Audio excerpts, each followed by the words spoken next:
Some people can know you for years and still know almost nothing about your life. They may know your name.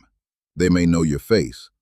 They may even see you every day, but they don't know what you're planning. They don't know what you're going through. They don't know who you're close to. They don't know what hurt you, and they don't know what you're quietly building. Because some people keep everything private, not because they are fake, not because they are cold, and not because they hate people.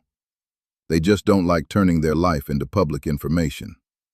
For them, privacy feels peaceful, because the moment you tell people something, it stops belonging only to you.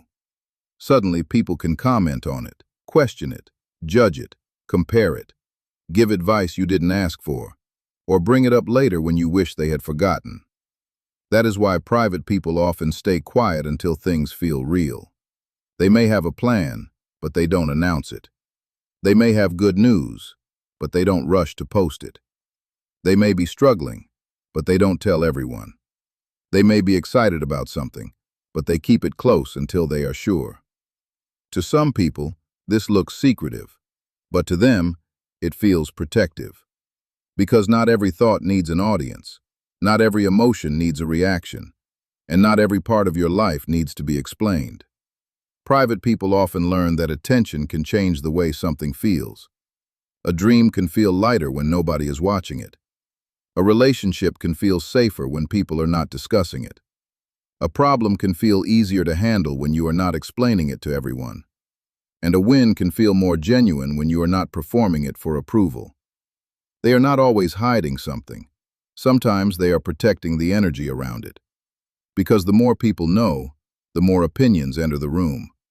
And for private people, too many opinions can make something that once felt simple feel heavy. That is why they may not tell people their next move. They don't want to hear doubt before they even begin. They don't want to explain a decision that is still forming. They don't want people asking for updates before they are ready. So they move quietly.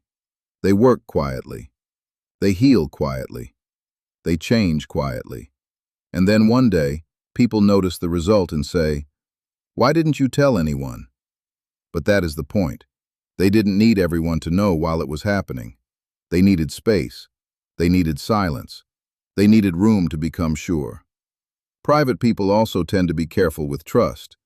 They may like you. They may enjoy your company. They may even care about you. But that does not mean they will give you access to every part of their inner world. For them, closeness is not about telling everything. It is about feeling safe enough to tell something. And even then, they may only share what they are ready to share. This can confuse people who are more open, because open people often think sharing means connection. But private people often think selective sharing means safety. They do not want their personal life passed around as conversation. They do not want their problems turned into entertainment. They do not want their plans exposed before they are stable. And they do not want their emotions analyzed by people who only know a small piece of the story. So they keep things simple. They smile.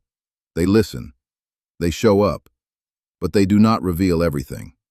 And this does not always mean they are distant. Sometimes it means they are careful.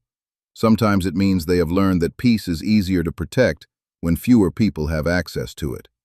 Because once too many people know your business, you may start managing their reactions instead of living your life. You explain why you chose something.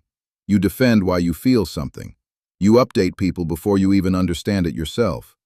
And slowly, your own life starts to feel like a public project. Private people do not want that. They want to experience things before explaining them. They want to understand their own feelings before making them visible. They want to decide who deserves access instead of giving access automatically. That is why they may not post much. They may not talk about their plans.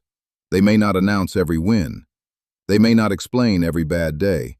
They may simply keep their world small, quiet, and protected.